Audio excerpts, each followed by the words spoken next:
Buti pa yung mga bata. Tingnan yung mga anak natin, for example.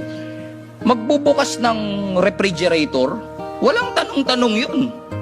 Confident na confident silang may laman. Tama, hindi nila iniisip yun na walang laman. Yung mga anak natin, magbubukas lang yan bigla ng TV, hindi siya worried sa kuryente. Teka mo ikaw, o 3 oras na yung aircon ha, alam ko mainit ngayon, pero limitahan lang natin, ayoko lumobo yung kuryente natin. Wala pa yung Meralco, nag-aalala ka na eh. Baka lumobo yung, yung kuryente, pero sila, they don't care. You know why? Because they trust, nagtitiwala sila that their parents will provide. So every time you come to the Lord, magtiwala ka. Parang bata, that your heavenly Father will provide all your needs according to His riches in glory. Even when everything is wrong, even when nothing looks right, just believe in the Lord. Natanggal ka man sa trabaho, pero at least hindi natanggal yung katinuan mo. Praise the Lord pa rin. Marami man tayong babayaran, lalo ngayong magkakatapusan, si Judith at si Jonah nagsama pa. May mga Judith kasi, pero meron naman mga Jonah. Jonah, 2 months na. Puputulan ka na, Jonah.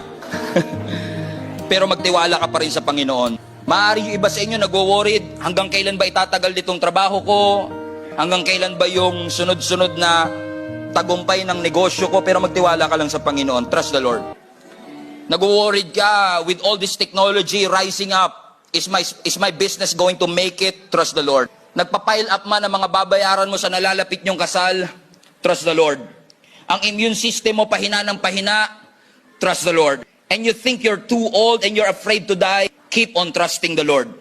Focus on your God. Believe in the power and sovereignty of what God can do in your life. And stop focusing on the objects of your fear. Believe that God has a great plan for your life. Sabi nga ni Jesus sa Luke 12:22, therefore I tell you, do not worry about your life, what you will eat, or about your body, what you will wear. Sapagkat mas mahalaga ang buhay kaysa sa pagkain.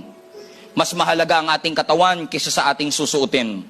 Ang sinasabi lang ng ating Panginoon, kung ilalagay mo ang pananampalataya mo sa damit at ilalagay mo ang pananampalataya mo sa iyong mga pagkain, you will lose sight of the eternal things in your life. Those earthly things will not last.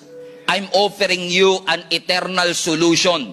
What I'm offering you is not a natural remedy, but supernatural remedy. Stop focusing on what is earthly and start focusing on what God really wanted for you to have. Do not worry about anything. Instead, pray about everything.